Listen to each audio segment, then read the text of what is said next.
আজিজুর রহমান রাজশাহী সাহেবের আদালত নিরক্ষবাসীর পক্ষ থেকে যুব সমাজের পক্ষ থেকে যে সমস্ত যুবক ভাইয়েরা ক্যামেরার হাতে সবাই বন্ধ, যাদের হাতে মোবাইল আছে সবাই ক্যামেরা বন্ধ করেন। সবাই এখনো অনেকে বন্ধ করেন নাই, সবাই বন্ধ করেন ক্যামেরা। যে আমরা সকলে বসে করি ইনশাআল্লাহ। আল্লাহ পাক যে আল্লাহ পাক রব্বুল আলামিন আমাদের কাঙ্ক্ষিত মেহমানকে উপস্থিত করেছেন। সকলে একমাত্র আল্লাহ তাআলার রহমত। হুজুর অনেক কষ্ট করে এসেছেন, অনেক দূরে হুজুরের প্রোগ্রাম ছিল পানসারাপুরের কাছাকাছি, ওইখান থেকে হুজুরের গাড়ি করে সলিমগঞ্জ, ওইখান থেকে চিটপুটকের তংপাড়া, ওইখান থেকে আবার প্রাইভেট কার, আবার মোটর সাইকেল। হুজুর অনেক কষ্ট করছে, হুজুরের কাছে ক্ষমা চাই, হুজুর আমাদেরকে মাফ করে দেয়।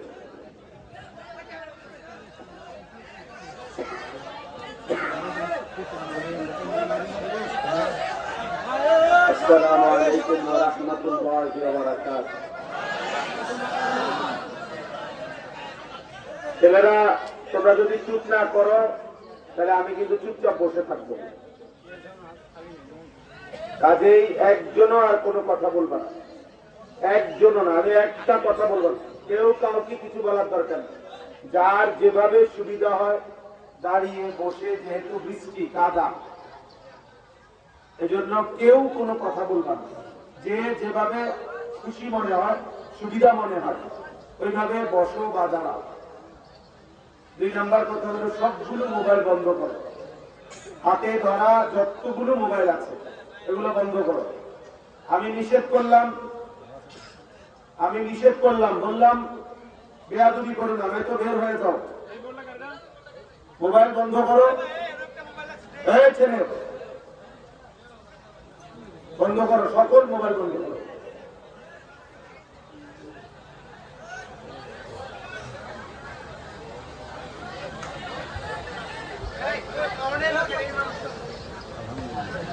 কথা বলো না ভাই, একদম কথা বলো না।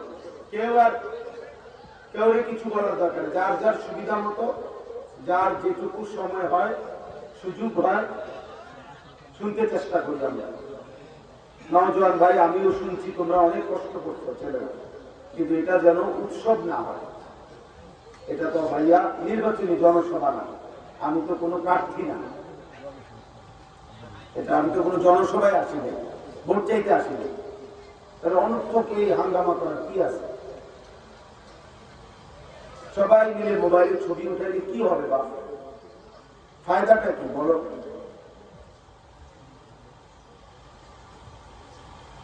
রাতের এত রাত হয়েছে, এত রাত্রে এতটা বেহুদা কাজ করা উচিত না।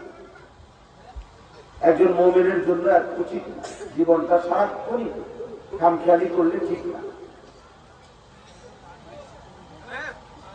আমি অনুরোধ করলাম সবগুলো ছেলে, বাবা তোমরা যেমন কষ্ট করছো, আমরাও কষ্ট করে আছি। বৃষ্টির কারণে সবই একটু কষ্টকর হয়েছে। আমি একবার ভাবছিলাম আসবো না, এরপরে আবার বলছি যে না, অনেক নজওয়ান ছেলে দাঁড়ায় গেছে, অপেক্ষা করতেছে, তো এরপরে আবার আসলাম। মহব্বতটা যেন আল্লাহর জন্য হয়, আখিরাতের জন্য হয়, এটা জরুরি দরকার। আমার সাথে প্রত্যেকের একটা ছবি উঠাইলে না আমার কবরের আযাব মাফ হবে, না তোমাদের কবরের আযাব মাফ হবে, এবং দুনিয়াবি কোনো বরাদ্দ মিলবে না। আমি তো কোনো রাষ্ট্রীয় কোনো পদবিতে নাই যে আমি কাউকে গম দিব, আলু দিব, এমনও তো কিছু না। তাহলে দুনিয়াও কিছু মিলবে না। শুধু এই বেহুদা হই হুল্লুর, নিজের মতো করে মোবাইলের অস্থিরতা,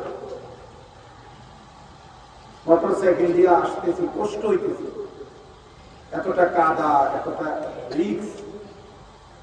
এরপরে একটা অটো, মুরব্বী চাচা, ওনার অটোটা কষ্ট হয়েছে, বেচা কেনা করছে খুব সম্ভব। কিন্তু কিছু ছেলে এর ভিতরে দিয়েও ব্যস্ত ভিডিও করা, কিন্তু কি মানুষ, অসভ্য মানুষ। অসভ্যতারও তো একটা সীমা থাকা উচিত, অসভ্যতার তো সীমা থাকা উচিত। বিবেক কি এইভাবে পচে যায়? মানুষের বিবেক কি এইভাবে মরে যায়? আমরা এমন জালেম হইলাম যে কেউ মৃত্যুবরণ করতেছে আর বাকিরা ভিডিও করছে।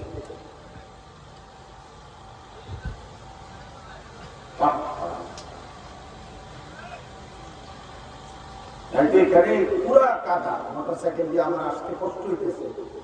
অটোওয়ালা চাচা কষ্ট করে অটোটা পিছাইছে, কিন্তু বাকি ছেলেগুলো 2-4 ছেলে কষ্ট করছে, বাকিগুলো মোবাইলে ভিডিও কি উঠাই। চটপটি দোকানদারের গাড়িটার মধ্যে ছবি উঠার মধ্যে কি আছে বলে, কোন পাগলে দেখবো এটা?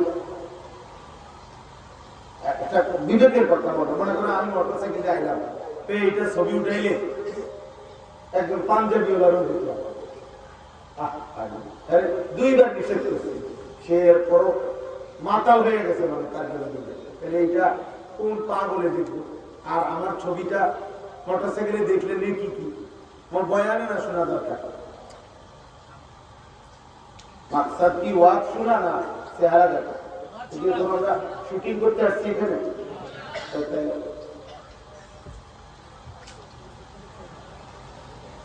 ভাবতে শিখো, নিজের উপরে দয়া করো। এতটুকু যদি বিবেক না থাকে আমি কি করছি, এত সে সুস্থ মানুষ,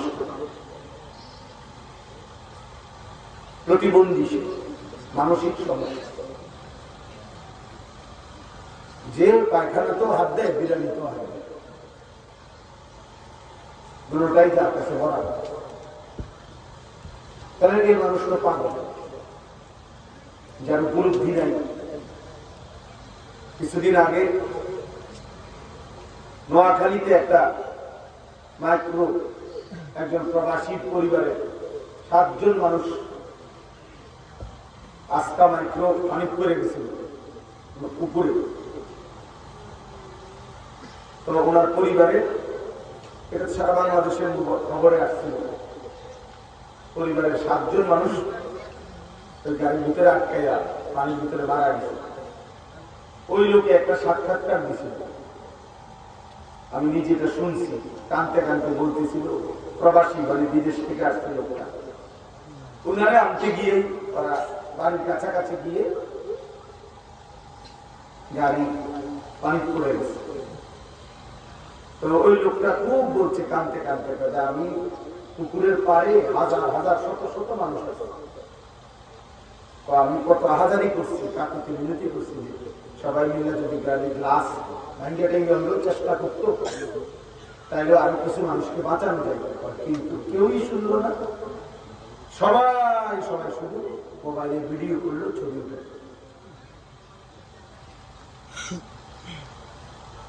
তাহলে এখন মনে করেন সারা বাংলাদেশ যে যেখানে আছে ওখান থেকে 18 কোটি মানুষ দেখলো যে এই 7 জন মানুষের মৃত্যু, কি ফায়দা হলো? মানে আমাদের ফায়দা কি, অর্জন কি, আমাদের উপকারটা কি? বলো না ভাই, বল, হিসাব করো। কেমন শুরু করে রাখানো তোমরা, যা মন চাই তাই করো, এটা কি করছো?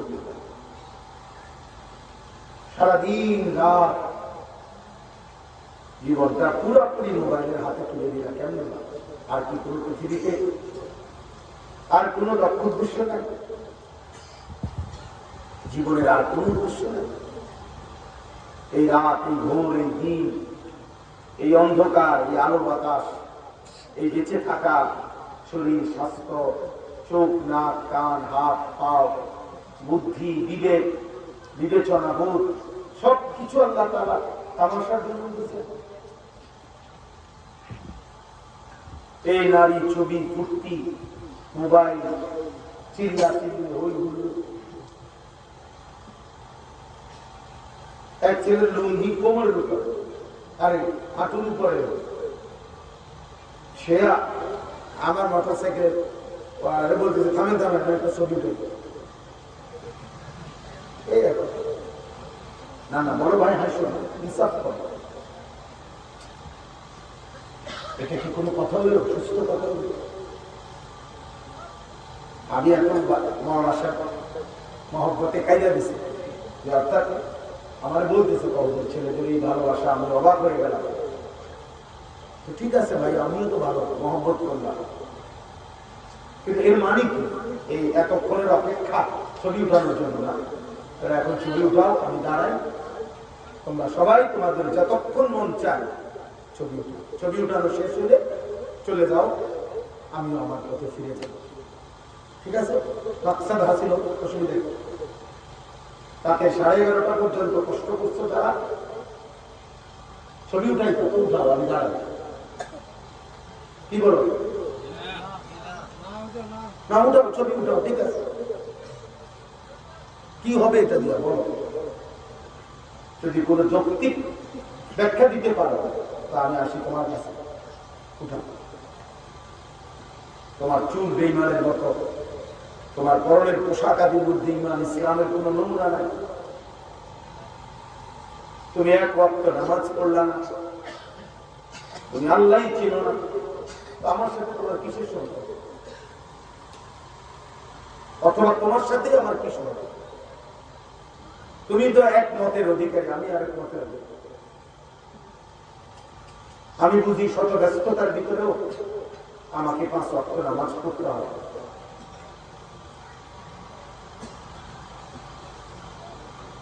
একদিন তুমি যদি কেউ হিম্মত করো, চলো আমার সাথে একদিন থাকো, 24 ঘন্টা আমার কি পরিমাণ ব্যস্ততায় কাটে। কিন্তু এরপরেও আলহামদুলিল্লাহ আল্লাহর দয়ায় বোঝার জন্য 5 ওয়াক্ত নামাজ জামাতের সাথে পড়ার চেষ্টা করো। তাহলে দোস্ত তোমার সাথে আমার কি সম্পর্ক? কি বুঝাইবা? মনে করো তোমার সাথে আমি ছবি উঠাইলাম, তুমি একজনে কি বুঝাইবা? যে আমরা দুজন দেখেন একরকম, কেমনি একরকম? তোমার চুল তো বেঈমানের মতো,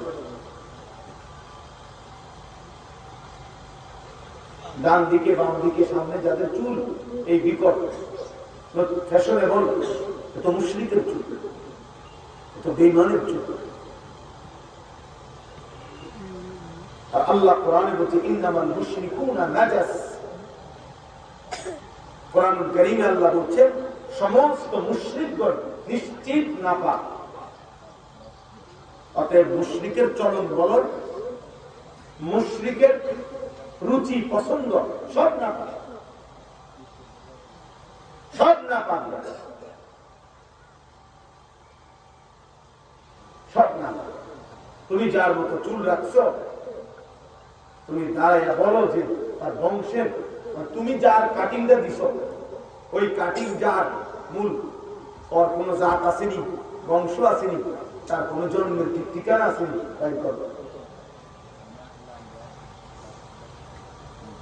তাহলে একজন দুশ্চরিত্র মানুষের চুল, একজন মুসলমানের রক্তে যার ইসলাম, তোমার মা মুসলমান, বাবা মুসলমান,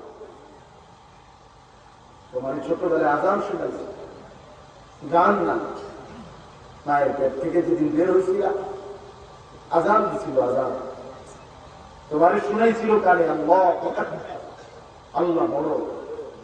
আজ তুমি সে আল্লাহকে বললা আপনি বড় না, আমার জীবন আমি দুশ্মনের হাতে তুলে দিলাম,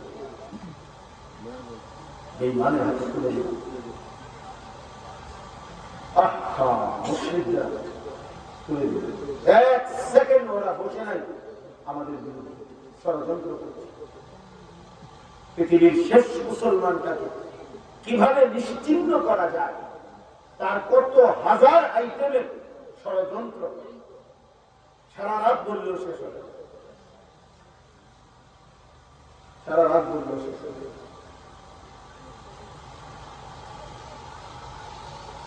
এত কম বয়সী মনে করো তোমরা ছেলে, 14 বছর 16 বছর 18 বছর বয়স, অথচ এক ওয়াক্ত নামাজ পড়তে মন চায় না।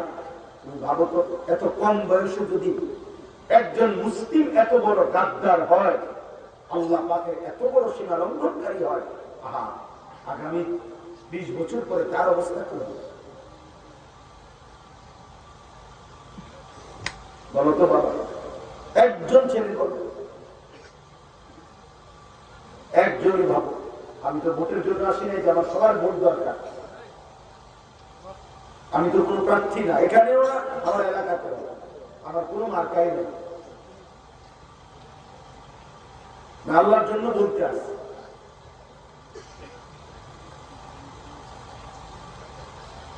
এজন্য প্রিয় ছেলেরা আমার, বাবারা আমার, প্রিয় সন্তান আমার, 16 বছরের সন্তান আছে আমার। আমার প্রথম সন্তানের বয়স 16, আমার দ্বিতীয় সন্তানের বয়স 13.5 বা 14, তাহলে 14 বছর 16 বছরের আমার সন্তান আছে। আমি সেই সন্তানের দাবিতে বললাম, আজকেও আমি আমার সন্তান, আমার ছেলেকে নিয়ে দুপুরের খানা যখন একসাথে খাইছি, আমার ছেলে 14 বছর, আমি তার হাতে ধরে বলছি, আব্বা আগামী পৃথিবীর জন্য মানুষকে আল্লাহর দিকে ডাকবে এমন লোকের বড় অভাব বাবা, তোর কাছে আমার আবদার বাবা। আমি পৃথিবীতে কিছুই রেখে যেতে না পারলেও এই স্বপ্ন রাখবা বাবা, আগামী পৃথিবীতে তুমি বাঁচতে মানুষকে আল্লাহর কথা বলবা,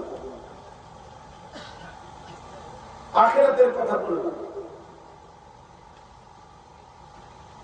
আল্লাহর কথা বলবা। কে ফিরাবে তোমাদের? এত বিপুল পরিমাণ ছিল তোমরা, কিন্তু চেহারা দেখলে বোঝা যায় যে নামাজ। এখানে যদি তোমরা 500 ছেলে হয়ে থাকো, তোমাদের অধিকাংশের চেহারাই বলে তোমাদের কপালে আজকে সারাদিনে অনেকে অধিকাংশের একটা সেজদা ঢুকে দেয়। আয় মুসলমান, কত বড় নিকৃষ্ট কাজটা! এই স্বভাব তো শয়তানের স্বভাব। সেজদা না দেওয়া এ তো সরাসরি শয়তানের স্বভাব।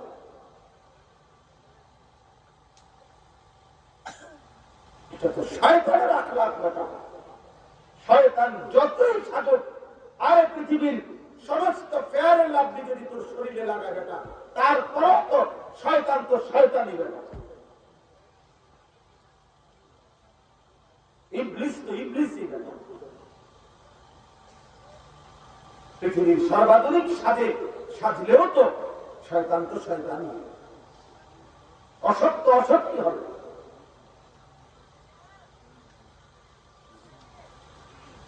তাফসীরের মধ্যে আছে শয়তানকে শয়তান কেন বলে? শিন তা নুন, শয়তান লিখতে মূল অক্ষর। অর্থ হইল যার প্রতি মুহূর্ত কাটে হক, মানে আল্লাহর বিরোধিতা করে, আল্লাহ থেকে যে 24 ঘন্টা দূরে থাকতে চায়, দূরে থাকে এবং নিজ অনুসারীদেরকে দূরে রাখতে চায়। এই কারণে শয়তানকে শয়তান বলে। শয়তান যেদিন থেকে ইবলিস আদম আলাইহিস সালামকে আল্লাহর হুকুমে সিজদা না করছে, সেই থেকে যে আল্লাহ তাকে বিতাড়িত করছে, আজকে এই পর্যন্ত 1 সেকেন্ড শয়তান কোনদিন কাউকে আল্লাহর অনুগত বানাইতে চাইছে? কথা বুঝলেন? সে তো আজীবন চাইছে ইন্নামা ইয়াদউ হিজবাহু লিয়াকুনু মিন আসহাবিস সাঈদ। আল্লাহ কোরআনে ওই অসভ্য দেখেন, এই দেখেন অসভ্য, এদিকে আসো বাবা, তোমার শহরে দেখায় অসভ্য না যে নিষেধ করার পরেও গাদ্দার দিয়ে জন্য থাকবে। তুমি একজন আসো, তার তোমার নামে একটা লটারি দিই। হ্যাঁ, কলিজা মানে, আরে বাবা বুঝো না তোমরা, কলিজার অনেক ছেলের তোমাদের অন্ধকার হয়ে গেছে, এখানে আর আলো ঢোকে না। বাইরের আলো তো আলো না, আলো তো হৃদয়ের আলো। এত অল্প বয়সে যদি হৃদয় বন্ধ হয়ে যায়, কলিজা বন্ধ হয়ে যায়, অন্তর অন্ধকার হয়ে যায়, আমার বাপ আগামী পৃথিবীতে তুমি চলবা কেন? আগামী পৃথিবীতে বাঁচবা কিভাবে? আমি আজকেও কিতাবে পড়ছি, কসম খোদা, কোন সমাজের মধ্যে যদি আল্লাহর নবী বলছে লাম তাযহারিল ফাহিশাতু ফি কওমিন কাত্তু ইল্লা ফাশা ফীহিমুত তাউন ওয়াল আওজা আল্লাতী লাম তাকুন মাদাত ফি আসলাফিহিম।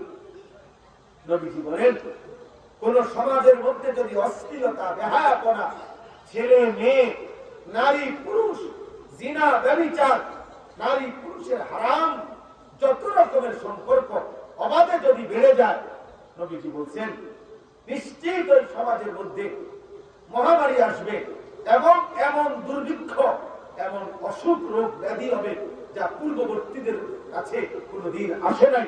এমন নিত্য নতুন রোগ এবং মহামারী দেখা দেবে। আল্লাহ নবী সাল্লাল্লাহু আলাইহি ওয়াসাল্লাম। তাহলে তোমাদের এই লাগাতার গুণে আগামী সময় তোমরা বাঁচবা কেমনে? একটা মহল্লার মধ্যে যদি 200 ছেলে থাকে আর 190 জনই যদি নামাজ না পড়ে, তাহলে এরপরের 20 বছর পরে এই সমাজ টিকবে কেমনে? এখানে তো ঘরে ঘরে জেনা ব্যভিচার হবে, তখন তো রাস্তায় রাস্তায় ব্যভিচার হবে, গলিতে গলিতে ব্যভিচার হবে। আল্লাহ নবী সাল্লাল্লাহু আলাইহি ওয়াসাল্লাম বলেছেন হাদিসের মধ্যে, যেই সমাজে অশ্লীলতা, বেহায়াপনা বেড়ে যাবে, ইল্লা কাসুরা ফীহিমুল মাউত, মুআত্তায়ে মালিকের হাদিস, নবীজি বলেন সেখানে মৃত্যুর সংখ্যা বেড়ে যাবে। মৃত্যুর সংখ্যা বেড়ে যাবে। তাহলে বাঁচতে তো হবে না। জীবন মানে তো শুধু নারী না, জীবন মানে তো শুধু ছবি না, জীবন মানে অশ্লীল দৃশ্য না, জীবন মানে তো উলঙ্গ ছবি না, আরো তো কাজ আছে। তুমি কমপক্ষে ভালোভাবে বাঁচো, তুমি কমপক্ষে নিরাপদে থাকো। আমি কিতাবে পড়ছি, নির্ভরযোগ্য কিতাবে, কোন সমাজের ছেলে মেয়ে যদি অবাধে হারাম সম্পর্ক, মেলা নেশা, জিনা, হারাম প্রেম, এই অশ্লীলতা যদি ছড়িয়ে পড়ে, তো একটা সময় পরে হতে পারে 50 বছর পরে হলো মানুষের বংশ বলতে কিছু থাকবে না। কারণ কে কোথায় কখন কার সাথে জিনা করছে, যার কারণে একটা সময় আপন জন যাদের সাথে বিবাহ হারাম, এমন নারী, এমন পুরুষও বিবাহ বন্ধনে আবদ্ধ হয়ে যাবে। তারা জানবেও না। আর তখন পুরাটা তারা তো মনে করতেছে তারা স্বামী স্ত্রী, কিন্তু অথচ তারা মূলত স্বামী স্ত্রী না। তাহলে তাদের পরবর্তী জীবন যতদিন বিবাহিত সম্পর্ক মনে করেছিল তত জিনা, তো ওই সন্তানের কি পরিচয়? তাদের গর্ভে যে সন্তান আসবে ঘরে, ওই বাচ্চার পরিচয় কি? জানোস? তার পরিচয় হারামজাদা, অবৈধ সন্তান।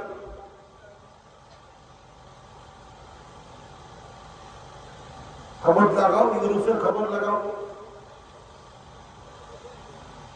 হ্যাঁ, অস্ত্র, যন্ত্রপাতি, মেশিন, প্রযুক্তি, বিল্ডিং, আধুনিকতা, এগুলাতে না তাদের চাকচিক্য দেখা, কিন্তু তাদের ব্যক্তি চরিত্র, আখলাক, তাদের পরিবার, তাদের ঘর, তাদের সম্পর্ক, সেটার হালাত কি খবর নাও। মা মেয়ে, বাবা ছেলে, মা ছেলে, বাবা মেয়ে, কার সাথে কতদিনের সম্পর্ক কে জানে? কেউ চিনেও না। আহা, বাবা কোথায়, মা কোথায়, ছেলে কোথায়, মেয়ে কোথায়? ওরা একটা সময় ধীরে ধীরে ধীরে ধীরে, আজকের ইউরোপ ওরা এটা বলছিল, নারী পুরুষ স্বাভাবিক করে দিচ্ছে, ফ্রি মিক্সিং, অর্থাৎ সবার জন্য সমান অধিকার। যার যখন যাকে ভাল লাগে সে তার সাথে থাকবে, শুইবে, রাত কাটাবে।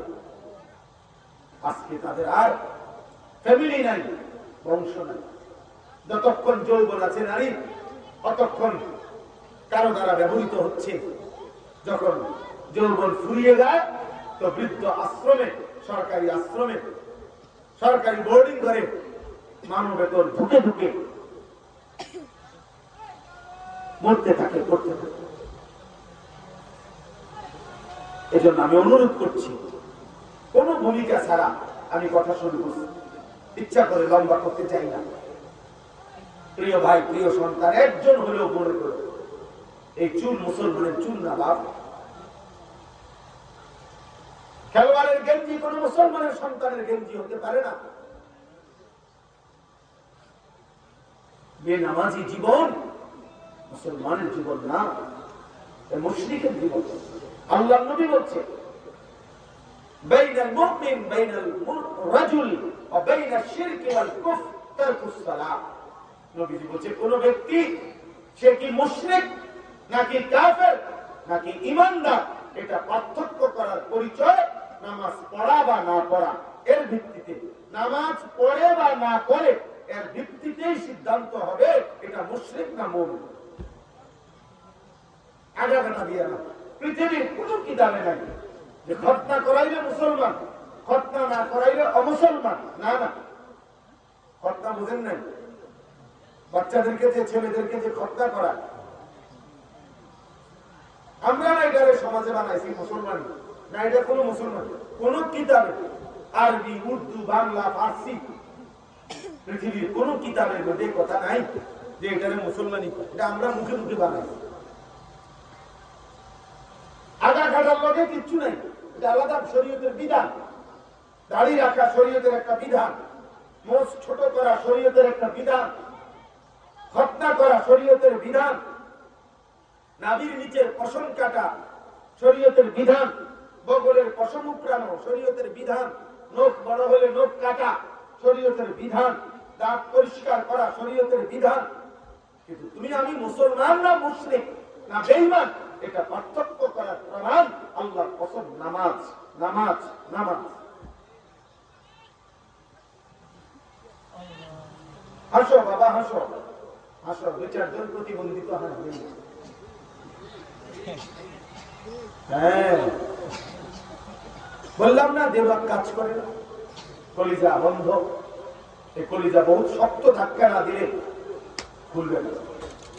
দরজাটা বড় মজবুত হয়ে গেছে, পাথরের ঢালাই হয়ে গেছে, অল্প ধাক্কায় আর দরজা খুলে না, হৃদয়ের দরজা। আপনারা যে কয়েকজন বাবা চাচা আছেন, বয়স্ক লোক যদি থাকেন, আপনারা আপনাদের ছেলেদের দিকে দেখেন, দেখেন তাকাইয়া বেনামাজিদের চিহ্ন।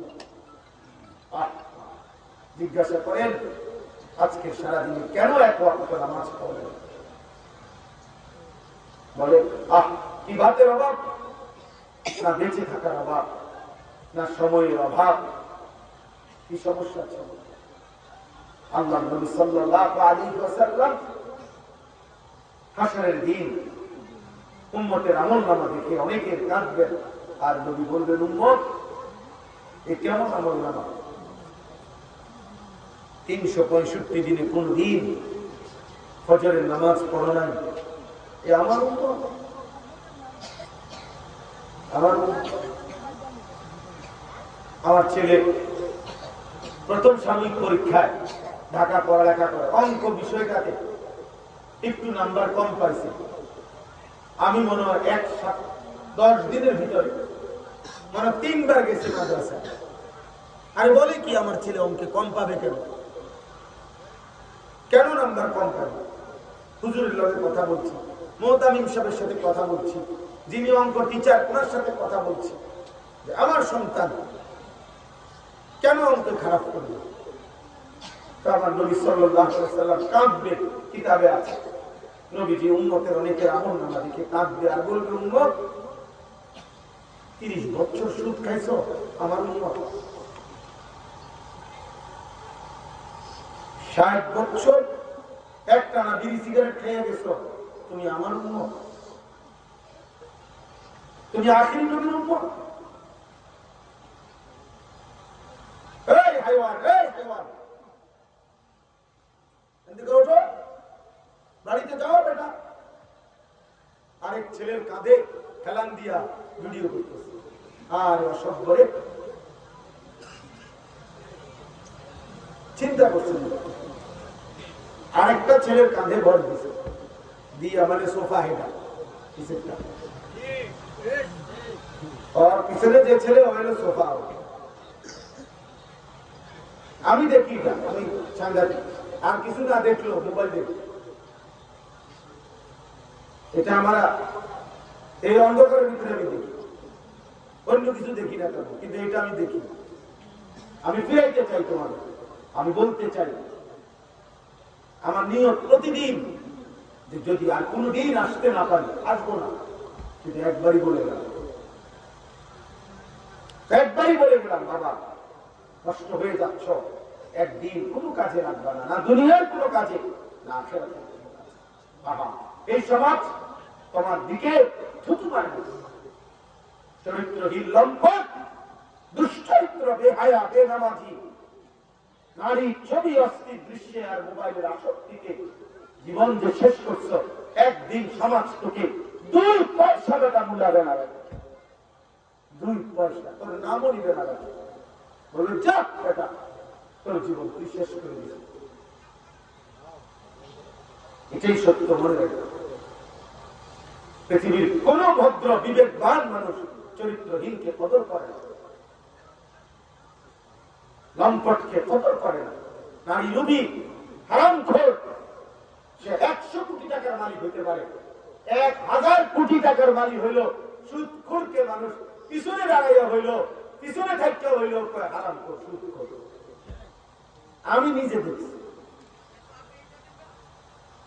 মন্দকে মানুষ মন্দই বলে। কি বলে? এখন যে দিন, এখন তো আমরা সবাই দেখতেছি যে এখন পরিষ্কার দুপুর, ঠিক না? এখন দুপুর তো না, কথা বলে না, এখন দুপুর কি? এখন সবাই একমত, মানুষ রাতকে রাতই বলে, মানুষ দিনকে দিনই বলে, অতএব মানুষ অসৎকে অসৎই বলে। তুমি যতই ঢাকো,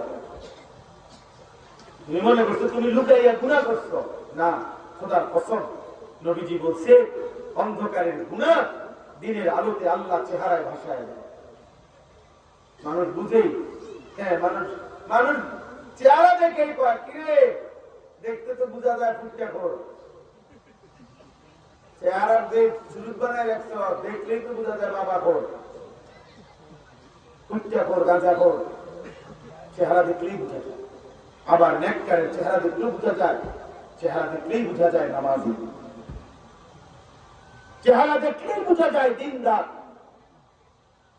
জন্য বললাম, আল্লাহ নবী সাল্লাল্লাহু আলাইহি ওয়াসাল্লাম কাঁদবেন, বলবেন উম্মত 23টা বছর চোখের পানি ফেললাম এই আমলনামা দেখার জন্য, অসংখ্য। নবী বলবেন উম্মত 23 বছর আমি রাতের পর রাত, সারা রাত এক দাঁড়ানোতে চোখের পানি ফেলে কাঁদলাম আর দোয়া করলাম উম্মতের জন্য, এই এমন উম্মতের আমলনামা দেখার জন্য। তায়েফের রক্তে আমার শরীর, রক্ত ভেজা পায়ের জুতা মোবারক, ইতিহাসে লিখছে নবীজির পবিত্র জুতার পায়ের কালো রক্তে এইভাবে জমাট বাইরে গেছে যে হযরত যায়েদ বলতেছিলেন, যিনি নবীজির সাথে ছিলেন তায়েফে, বলছে আমি আল্লাহর নবীর জুতা মোবারক কোনোভাবে খুলতে পারতেছিলাম না রক্তের কারণে। নবী বলবেন আমার এত রক্তের বিনিময়ে এই আমলনামা। উহুদের দান শহীদ করা রক্তে আল্লাহর নবী দান যখন নবীর উহুদে শহীদ হয়েছে, নবীজি বেহুশ হয়ে গর্তে পড়ে গেছিলেন, গর্তে। কমপক্ষে 2-4-5 ঘন্টা সাহাবায়ে কেরাম নবীজিকে খুঁজে পাইলেন, তিনি কোথায়। এরপরে সবাই ভাবছে নবী ইন্তেকাল করছে, নবীজি শাহাদাত বরণ করছে। 2-4 ঘন্টা পরে নবীজি ওই গর্ত থেকে যখন হুঁশ আসছে, এরপরে নবী নিজে গর্তের থেকে অনেক কষ্ট করে মাথা মোবারক উপরে উঠাইয়া যখন সাহাবীদের দিকে তাকাইছে, তো ওনারা দৌড়াইয়া নবীজির কাছে। তাই এত রক্ত, এত চোখের পানি, এত দান শহীদ করা, 14 দিনও খন্দকের যুদ্ধে ক্ষুধার কষ্টে পেটে পাথর বাঁধছেন, আর মাটি খনন করছেন, পাথর খনন করছেন, ক্ষুধায় তখন পেটে পাথর বাঁধা। এত কিছুর বিনিময়ে উম্মত আমরা, আজকে তোমরা তামাশা করবা, রং ফির্তি করবা, নারী দেখে, ছবি দেখে, এক ওয়াক্ত নামাজ না পড়ে সুদে ঘুষে জিনা ব্যভিচারে মদে জুয়া জীবন শেষ করে দিবা। ঠিক আছে আব্বা, চলো, অসুবিধা নাই, রাত শেষে ভোর হয়েই যাবে, দিন শেষে সন্ধ্যা হয়েই যাবে, হায়াত শেষে মৃত্যু চলে যাবে।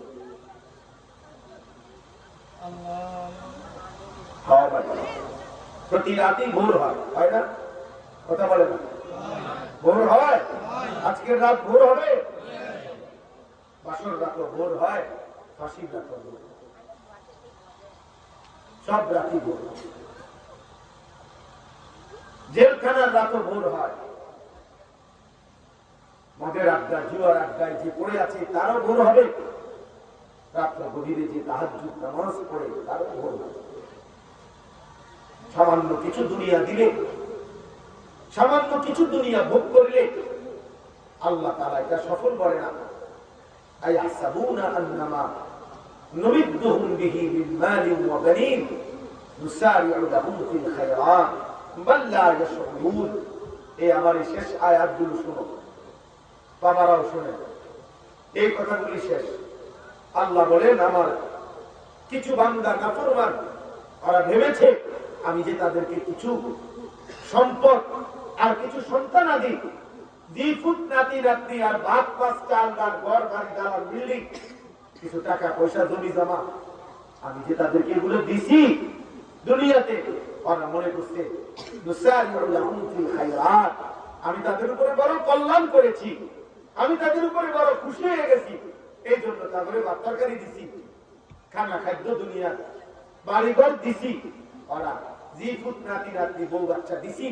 আল্লাহ বলে ওরা ভেবেছে আমি তাদের উপরে সন্তুষ্ট, না, আসলে তারা বোঝে নাই। ওরা বোঝে নাই যে দুনিয়া খাইতে দিলে, ঘুমাইতে দিলে, পেশাব পায়খানা করতে দিলে, দুনিয়া ভোগ করতে দিলে, দুনিয়ার অর্থ সম্পদ মান দৌলত টাকা পয়সা দুনিয়ার এই ক্ষমতা, আরে বন্ধু আল্লাহ বলে এটা আমার সন্তুষ্টির চিহ্ন না, বান্দা এটা আমার পছন্দের চিহ্ন না। আমি তো কত কাফের, কত বেঈমান, কত মুশরিক, কত ইহুদি, কত মুনাফিক, কত মুরতাদ, কত নাস্তিক আল্লাহকেও মানে না, আমি তো তাদেরকেও দুনিয়া দিচ্ছি, দিচ্ছে না? কথা বলে না? এমন মানুষ পৃথিবীতে লক্ষ লক্ষ কোটি কোটি আছে যারা টোটাল আল্লাহ মানে না, দেয়ার ইজ নো গড। তাদের বক্তব্য যে আল্লাহ বলতে, ঈশ্বর বলতে কিছু নাই, there is no God, God বলতে কিছু নাই। আল্লাহ বলে না, ঠিক আছে বান্দা, আমার স্বীকারও করো না, আচ্ছা বান্দা, তবুও খাও, তবুও ঘুমাও, তবুও রোদ উঠবে, তবুও বৃষ্টি হবে, তবুও তোমার খেতে ফসল হবে, তবুও তুমি বিয়ে করবা, বাচ্চা হবে, স্ত্রী হবে, দুনিয়া ভোগ করতে দেবো না, তাকে আসল বুঝা বুঝবো আমি আখেরাত। খাও বান্দা খাও, আমার স্বীকারও করলাম না, ঠিক আছে, কোনো অসুবিধা নেই, আমার জমিন বড় প্রশস্ত, আমি এই বিশাল দুনিয়া এমনি ফেলায় রাখছি, তুমি মানলো খাও, না মানলো খাও, আমার আখেরাত আমি, আমার কবর আমি, আমার হাসরের ময়দানে আমি এক ঢোক পানি, একটা নিঃশ্বাস, এক ঢোক পানি আমি হিসাব ছাড়া দেব না, হিসাব ছাড়া। কত জন্তু জানোয়ার বাবা আমাদের চাইতে দুনিয়া বেশি ভোগ করে, একটা হাতি আমাদের চাইতে দুনিয়া বেশি ভোগ করে না কম? গবেষকদের কথা হলো একটা হাতি একদিনে, জঙ্গলের হাতি 250 কেজি খাবার খায়। যারা প্রাণীবিদ্যা গবেষণা করে 90 লিটার পানি পান করে একদিন। একটা তিমি সাগরের এক বেলায় 200 জন সামর্থ্যবান যুবকের সমপরিমাণ খাবার খায় একবার। আমি একবার চিড়িয়াখানায় বাঘের গোশত দিছে খাইতে, আমি বললাম ভাই কদ্দুর গোশত দিছে? কয় হুজুর চিড়িয়াখানার বাঘ, এটা তো জঙ্গলের সমপরিমাণ খাবার তো দেওয়া সম্ভব না, মানে জঙ্গলে থাকলে যে পরিমাণ খাইতো এখানে তো হিসাব করা। আমি বললাম তো হিসাব করাটাই বলে, এক এক বেলায় কদ্দুর গোশত দেন, প্রতি বেলায় তো গোশতই দিতে হয়, কারণ বাঘ তো ফাঙ্গাস খায় না। কথা বলে না, বাঘ খাবে ফাঙ্গাস, মানে তেলাপিয়া মাছ খাবে সে না, তো প্রতি বেলা গোশতই খাবে। এমন মালিক তার যে মালিক তাকে প্রতিবেলাই গোসল করে। তো ওই মিয়া বললো আমারে, হুজুর এক এক বেলায় কম পক্ষে এই একটি বাঘকে 20 থেকে 22 কেজি করে গরুর গোশত দেওয়া হয় এক এক বেলায়। এলো সামান্য খানা, মানে হিসাব করা যে দুটা চিড়িয়াখানা। এখন আমরা কি এই পরিমাণ দুনিয়া ভোগ করি? বলেন না কেন? আমরা এক এক বেলায় 20 কেজি গোশত খাইতে পারি? 2 টুকরা গোশত খাইতেই তো কষ্ট। আগে, আজ থেকে 30 বছর আগে, 20 বছর আগে মানুষ যে পরিমাণ খাইতে পারত, পুরা দেশে মিলাইলো এখন আর ওই পরিমাণ খাও। আমি দেখছি আমার একজন পরিচিত আত্মীয় ছিল, আপনজন ছিল, ওনার খানা দেখতাম নাস্তা কমপক্ষে 6টা থেকে 8টা পরোটা খাইতো, 2-4টা ডিম খাইতো, মিষ্টি খাইতো, 1 কেজি দুধ খাইতো, এরকম অনেক কিছু নাস্তা খাইতো। ওই এখন তো আমরা সবাই, আমরা যে বেশি খাই আর হয়তো 4-5 পিস, 2-4 পিস গোশত খাইতে পারে না। অতএব দুনিয়া আমরা বেশি ভোগ করছি না। সামান্যটুকু দুনিয়া ভাব, একটা একসেট সোফা, 2টা খাট, 2টা আলমারি, একটা ফ্রিজ, ছোট একটা ঘর, 2-4টা রুম, 2 টাইলস, 2টা বাথরুম, কয়েকটা কাঁচের প্লেট, লবণের বাটি, আর এই প্রতিদিনকার কিছু বাজার সদাই। আজকে পাঙ্গাস, কাঁচকা, তেলাপিয়া, আজকে ফার্মের মুরগি, কালকে কক মুরগা, মাঝে মধ্যে গরুর গোশত 2-4 টুকরা। এই তো ভাত, চাল, ডাল, আপেল, মালটা, এগুলো এখন আর স্বাদও নাই। আগের মতো আপেল বাজারের এগুলো স্বাদও নাই এখন আর ফল। তাইলে এই কোন রকমের সামান্যটুকু দুনিয়া, এটুকু দুনিয়ার জন্য এত মিথ্যা বলতে হয়? এটুকু দুনিয়ার জন্য এত সুদ খাইতে হয়? এটুকু দুনিয়ার জন্য এত কিস্তি, এত ওজনে কম দেওয়া, এত বাচ্চারি, এত সিটারি? আফসোস, আফসোস। আল্লাহ বলেন, এবার আল্লাহ বলেন, অতএব বান্দা শোনো, দুনিয়া যদি আমি কাউকে দেই এটা তার সফলতা না, আমি আল্লাহর সন্তুষ্টি না। দুনিয়া আমি কাফেরকে দিয়ে আসছি, মুশরিককে দিছি, জন্তু জানোয়ারকে দিছি।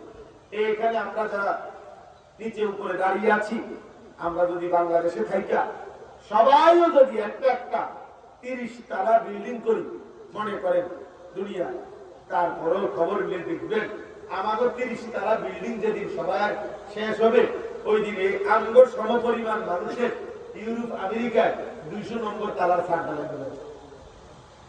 বুঝলেন না? তাহলে তো আমরা আরো 170 তলা পিছিয়ে গেলাম।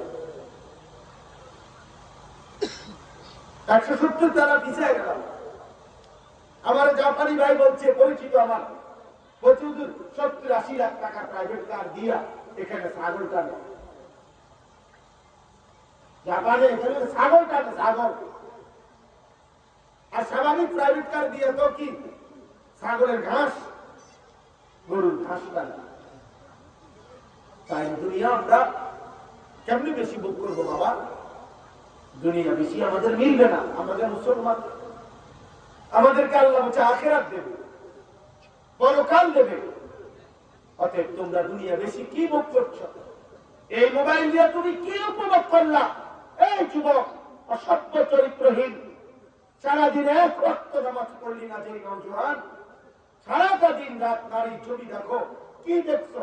এটা তো প্লাস্টিক আব্বা, এটা তো ছবি না, এটা তো ছায়া।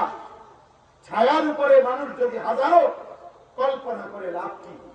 আয়নায় যে ছবি দেখা যায়, এই ছবি দেখে যদি কেউ কল্পনা করে বাংলাদেশের বাদশাহ, লাভ কি? এটা তো ছায়া।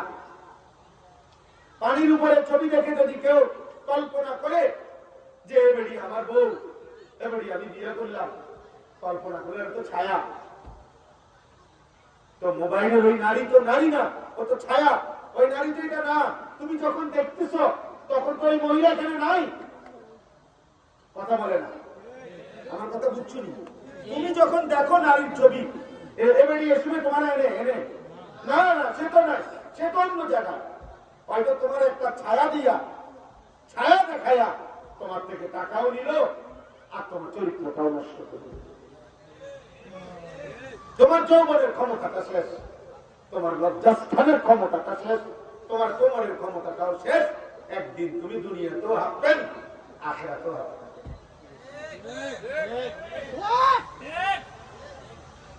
আমি জানি তো বাবা, আমার জিন্দিগি তো ছেলেদেরকে নিয়ে, আমার জীবনই তো ছেলেদেরকে নিয়ে। আমি জানি তো তোমার কাছে কি আর বলবে তোমার সাথে কত ছেলে, আজকে লক্ষ লক্ষ ছেলে এই নারী ছবি, অস্থির দৃশ্য আর উলঙ্গ দৃশ্য দেখতে দেখতে নিজের হাত নিজের লজ্জাস্থানে নাপাক ব্যবহার করতে করতে পুরুষত্বহীন, যৌন ক্ষমতাহীন, বিকলাঙ্গ লক্ষ লক্ষ ছেলে। দেখতে তো বাইরে চুল চেহারা ঠিক আছে, ভিতরে তো নাই।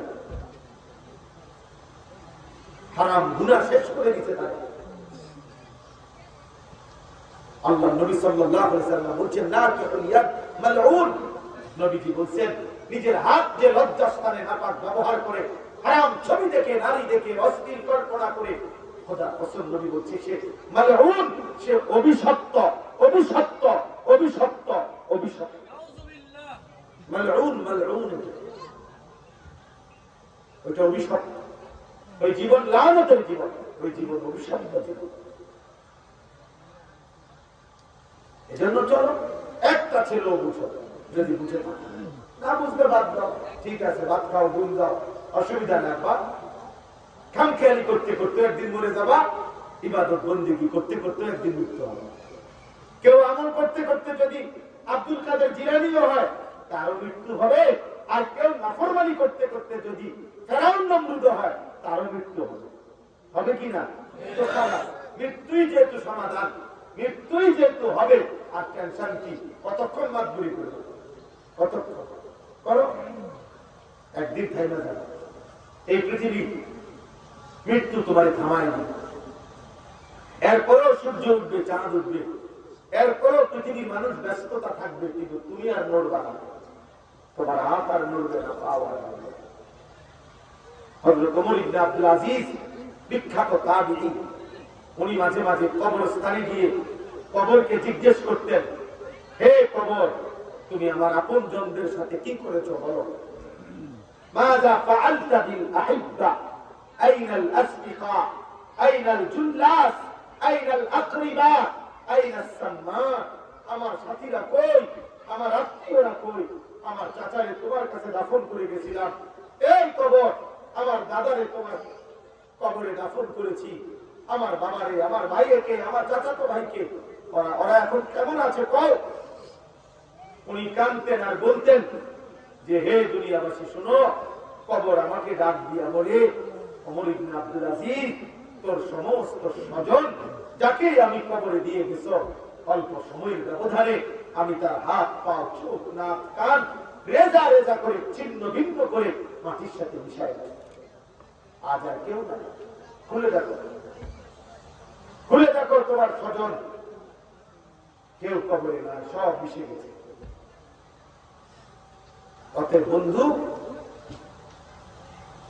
তুমি মরে যাবার, আমিও মরে যাব, পৃথিবী থাকবে, আরো মানুষ থাকবো, কিন্তু আমি আর তুমি থাকবো। আমাদের মৃত্যুর পরে পৃথিবীর মানুষ যদি আধুনিক হইয়া তাদের দেশেও চলে যায়, আমার কি লাভ? আমি তো মরে গেছি।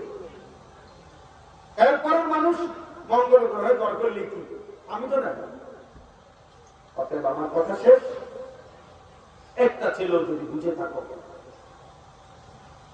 আল্লাহ তাআলা বলেন দুনিয়া মিললে আমার সন্তুষ্টি নয়। ইন্নাল্লাযীনা হুম মিন খাশিয়াতি রাব্বিহিম মুশফিকুন।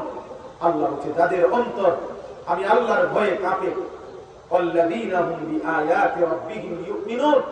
আমার আয়াত, আমার হুকুম, আমার বিধান যারা প্রতিনিয়ত মানে, ওয়াল্লাযীনা হুম বিরাব্বিহিম লা ইউশরিকুন, যারা আমি আল্লাহর সাথে শিরিক করে না, ওয়াল্লাযীনা ইউতুনা মা আতাউ, যারা আমার দেওয়া সকল নিয়ামত আমার হুকুমে আমার পথে ব্যয় করে, ওয়াকুলুবুহুম ওয়াজিলাতুন আন্নাহুম ইলা রাব্বিহিম রাজিউন, অন্তরে যারা সর্বদা এই ভয় করে যে আমাকে আল্লাহর কাছে ফিরতে হবে, হাসরের ময়দানে দাঁড়াইতে হবে, আল্লাহর কাছে জিন্দেগি হিসাব দিতে হবে।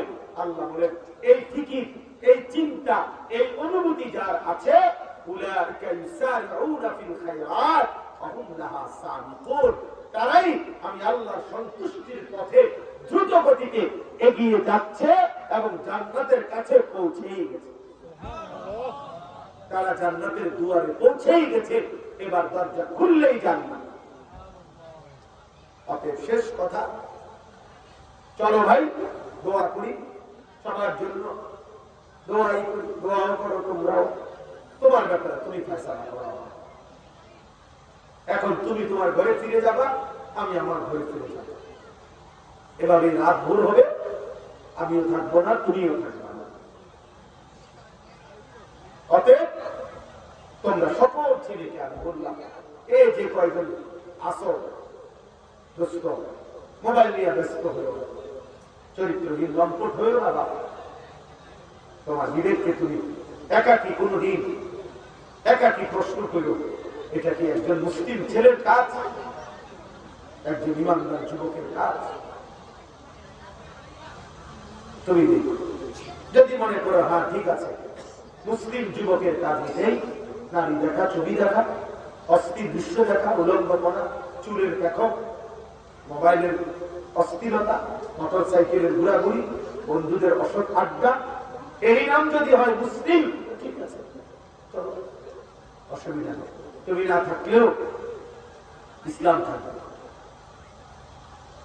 আমি তুমি না থাকলেও ইসলাম থাকবে। আবু জেহেল আল্লাহ নেয় না, ইসলাম জিতছে। আবু লাহাবকে ছাড়াও ইসলাম জিতছিনি, কথা বলেন।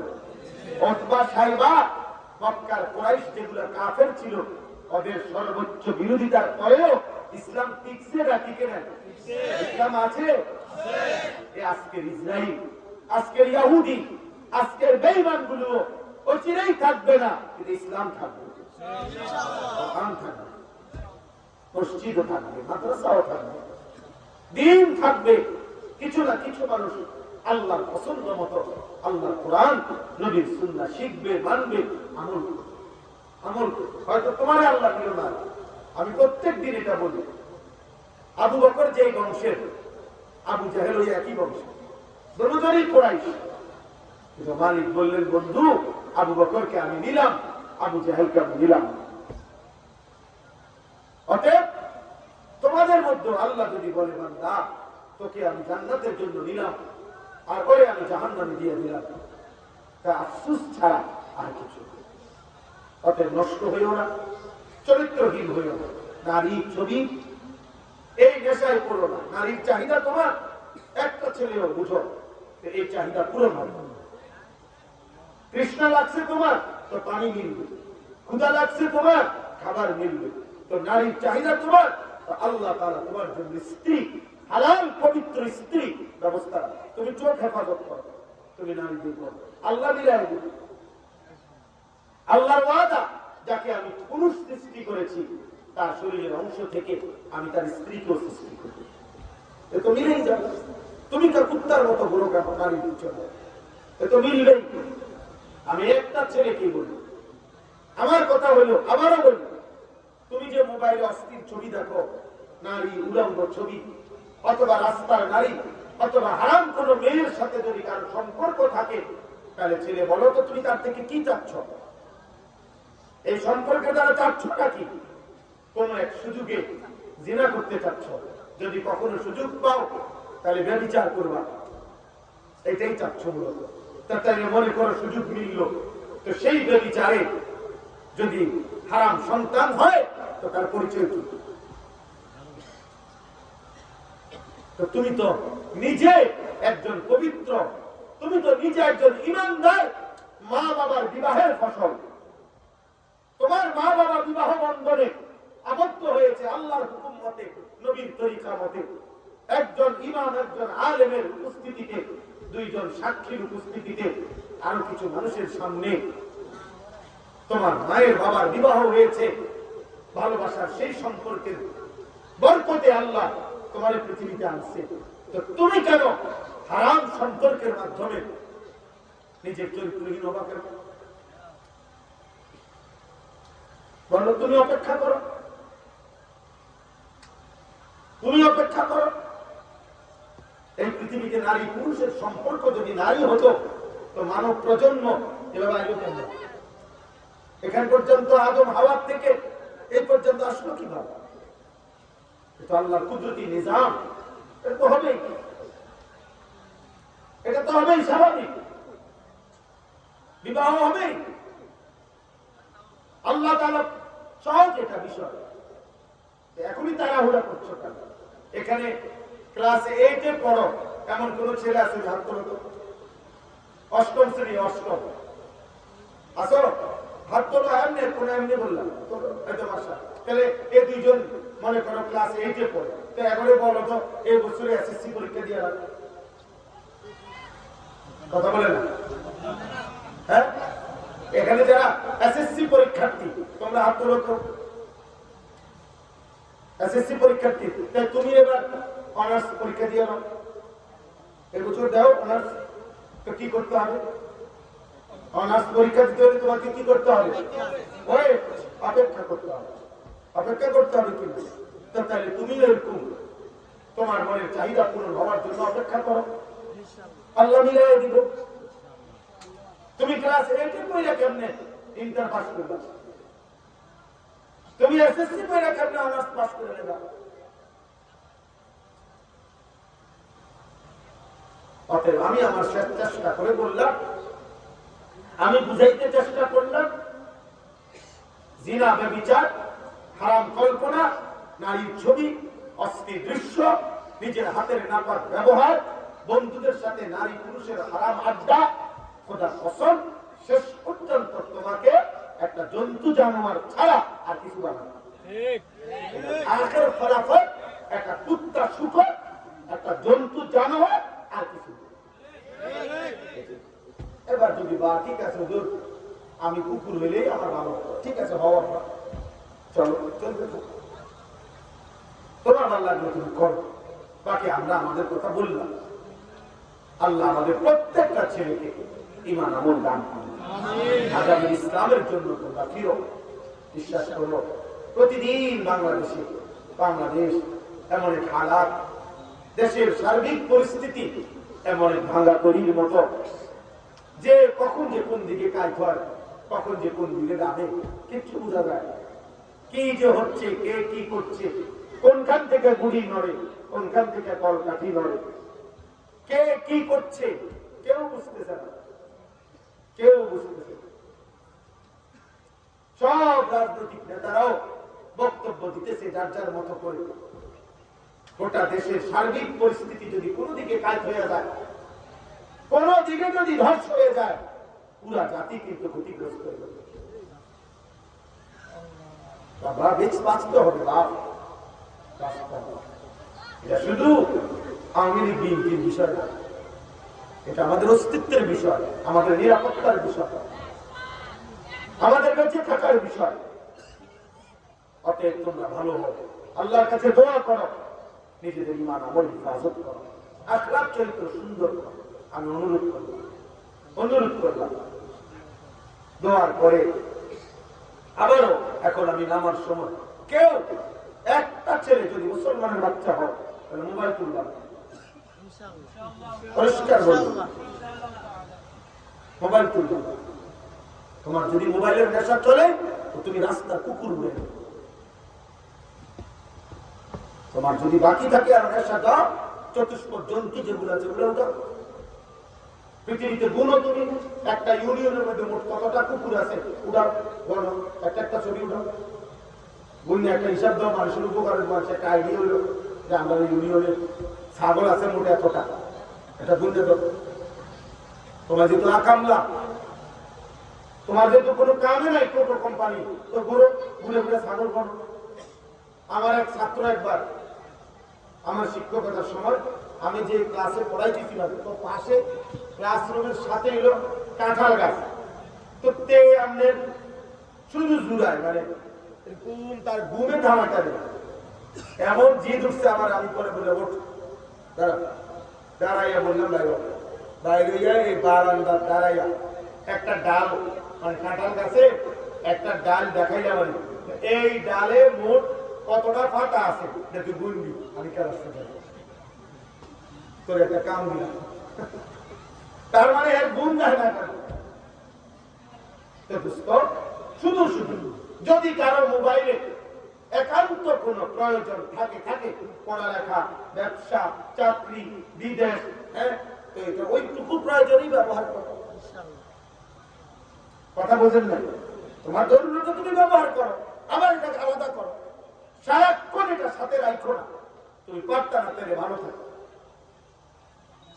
তুমি এটাকে সারাক্ষণ সঙ্গী বানায় না, ঠিক আছে? 10 মিনিট পর পর তোমার দরকার, তো 8 মিনিট এটাকে আলাদা করো। প্রতি 5 মিনিট পর পরে তোমার দরকার, তো 4 মিনিট আলাদা করো, 4 মিনিট দূরে রাখো। এই 4 মিনিটও তো তোমার দরকার নেই, তো 5 মিনিটের সময় আবার নিবা। চেষ্টা করলে সম্ভব। ফজরের নামাজ পড়ো, দেখবা ইনশাআল্লাহ চেহারা সুন্দর হবে। তোমরা নিজেরাই দেখো আব্বা, 14 বছর, 16 বছর, 18 বছরে চেহারা আরো সুন্দর থাকার কথা। তোমাদের অনেক ছেলেদের ছাপা ভিতরে ঢুকে গেছে। তোমাদের এই চুল এগুলোর কারণে চেহারা অনেক বিশ্রী দেখা যায়, অনেক ভারী দেখা যায়, ওজন বড় বোঝা যায়, অনেক বড় বোঝা, অনেক বড় বোঝা তুমি মাথা নিয়ে রাখো। শুধু শুধু তুমি চুল ছোট করে ফেলো, চারদিকে সমান করো, দেখো শরীর অনেক ভালো লাগে, অনেক ঝরঝরে মনে হয়। আমি বললাম মোটেই সুন্দর লাগে। চুল নিয়ে কোন পুরুষ ব্যস্ত হওয়া, মনে রাখবা, কোন ছেলে, কোন পুরুষ যদি বারবার চুল ফিরা বা চুল আশ্রয় বা চুল নিয়ে ব্যস্ত থাকে, মানে চুল নিয়ে তার একটা পেরেশানি, এটা নারীর স্বভাব। তুমি বিবেক থাকলে যে কোন মানুষ দেখো, এই পৃথিবীতে নারীর একটা সৌন্দর্য হলো চুল, নারীর শোভা চুলে। এজন্য মহিলাদের জন্য, নারীর জন্য চুলের যত তেল, বেড়াইতে এত তেল আছে, নারীর চুলের আশ্রয়তে যত চিরুনি, যত আইটেমের, পুরুষের এত আইটেম আছে। তাহলে বোঝা গেল চুল নিয়ে ব্যস্ত হওয়া, চুল নিয়ে সৌন্দর্য চর্চা করা, এটা নারীর স্বভাব।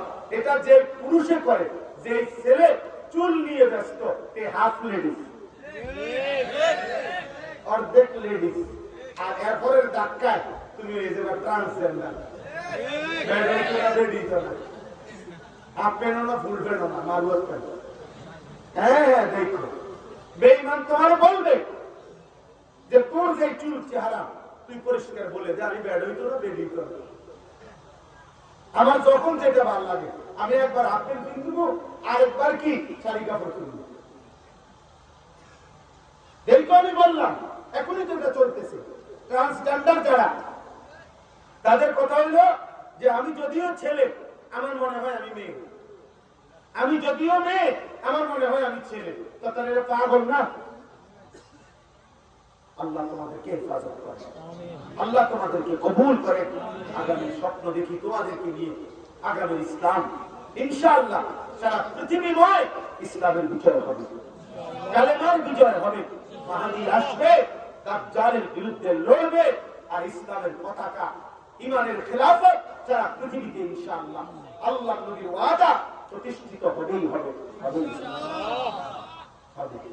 দেখার বিষয় হলো তুমি কামে লাগলা কিনা, তুমি কাজে লাগলা কিনা। আল্লাহ তোমাদেরকে তৌফিক দান করেন, আল্লাহ কবুল করেন। এই মাদ্রাসা আল্লাহ তাআলা ভরপুর কামিয়াব করেন। পশ্চিম পাড়া দারুল নাজাত মহিলা মাদ্রাসা, আল্লাহ তাআলা মাদ্রাসার জরুরত পূরণ করে দেন। মাদ্রাসা ওয়ালাদের কাছে আমার আখেরি কথা, মাদ্রাসা যেন শতভাগ পর্দা, কুশিদা, ইজ্জত, সম্ভ্রম সবকিছু যেন নিরাপদ থাকে। কোন মাদ্রাসা মেয়েদের যেন শতভাগ, যদি কোনোদিন মনে করেন মেয়েদের ইজ্জত, আব্রু, পর্দা, কুশিদার নিরাপত্তা ঠিক মতো দিতে পারবেন না, তাহলে মাদ্রাসা প্রয়োজনে চালাবেন না, প্রয়োজনে বন্ধ করে দিবেন। কিন্তু এরপরেও আখিরাত বরবাদ যেন না হয়, নিজেরও কন্যাদেরও, কারো যেন আখিরাত বরবাদ না হয়। এই কথা মুফতি শফি রহমতুল্লাহ বলছেন। উনি বলছেন যে মাদ্রাসা যদি ঈমান আমলের উপরে চালাইতে পারেন তো করবেন, পারবেন, চেষ্টা করবেন। যদি দেখেন মাদ্রাসা চালাইতে গিয়ে নিজের ইজ্জত নষ্ট হচ্ছে, আখিরাত নষ্ট হচ্ছে, আখিরাত নষ্ট হচ্ছে, নিজের পরকাল ক্ষতিগ্রস্ত হবে, তাহলে প্রয়োজনে মাদ্রাসা বন্ধ করে দিন।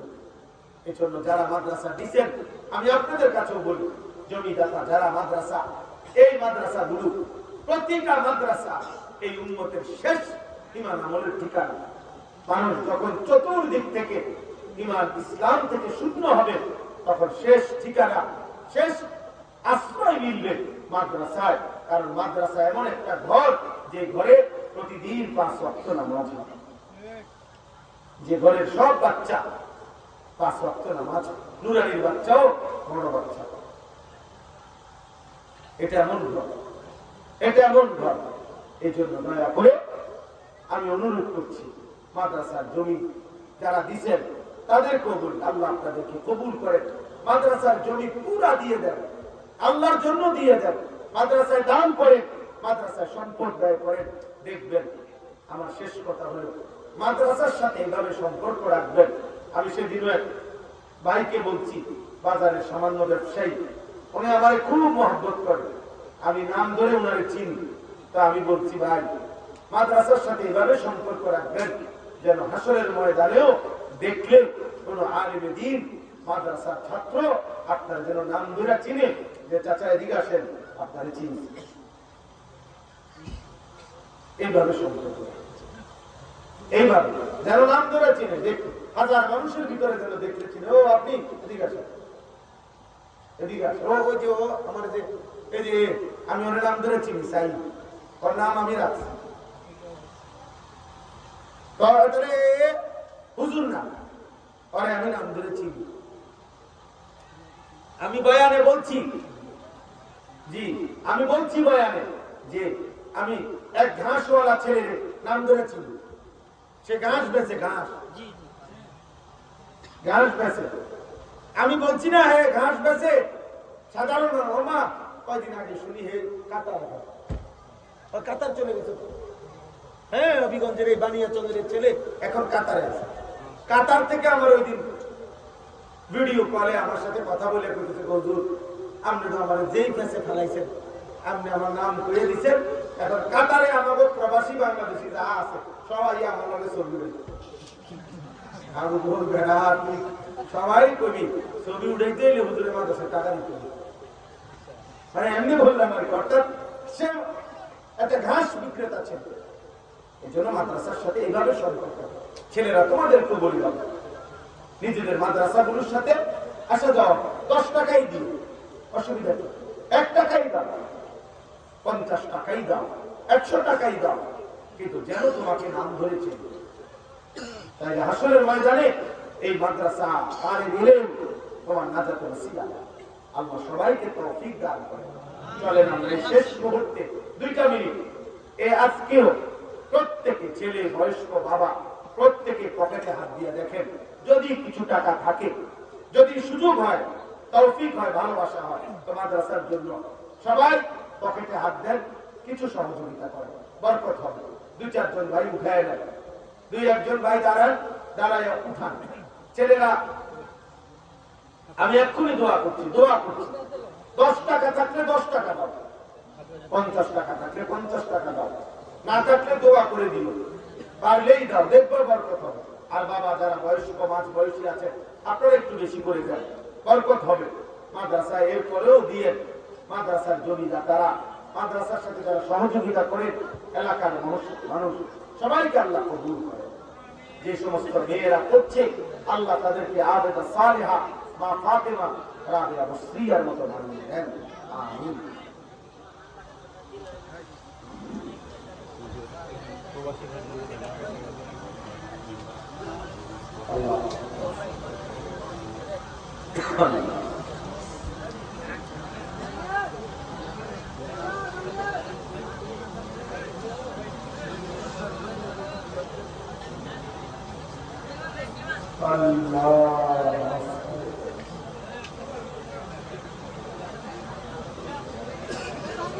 দ্রুত করো, দ্রুত করো।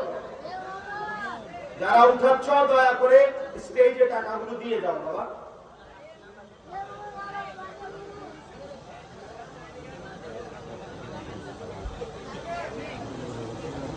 الحمد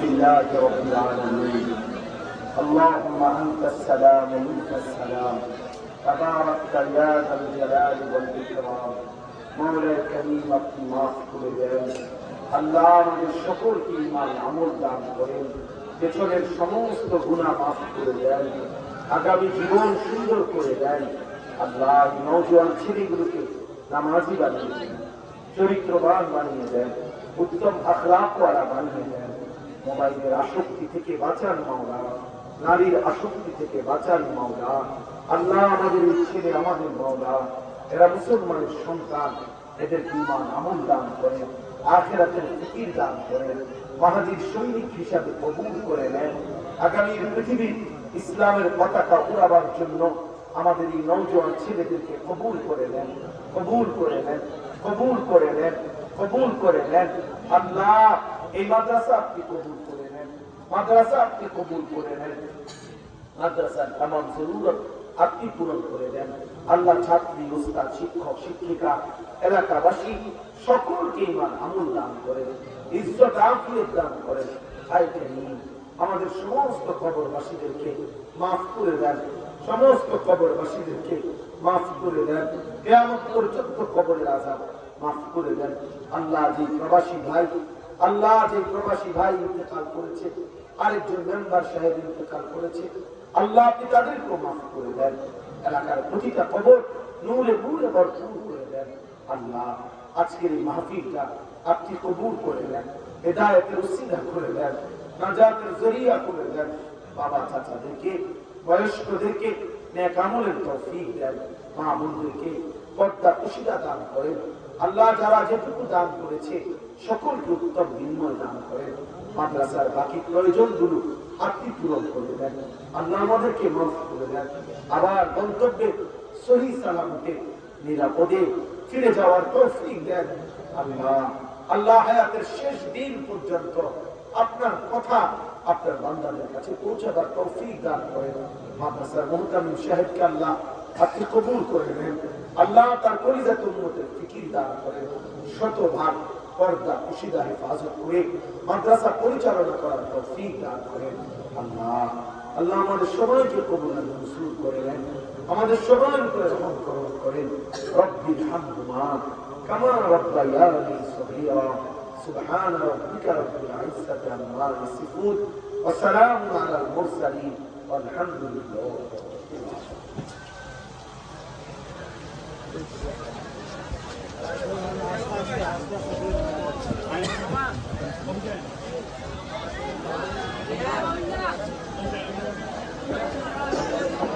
আলহামদুলিল্লাহ হুজুর আমাদের সামনে যে নসিহত করেছেন আল্লাহ তাআলা আমাদেরকে উত্তম নসিহত আমল করার তৌফিক দান করুন সম্মানিত ভাইরা আপনারা অনেক কষ্ট করেছেন আর বিশেষ করে আপনাদের খেদমত করতে পারি নাই সকলের ক্ষমার সুন্দর দেশে দেখবেন ইনশাআল্লাহ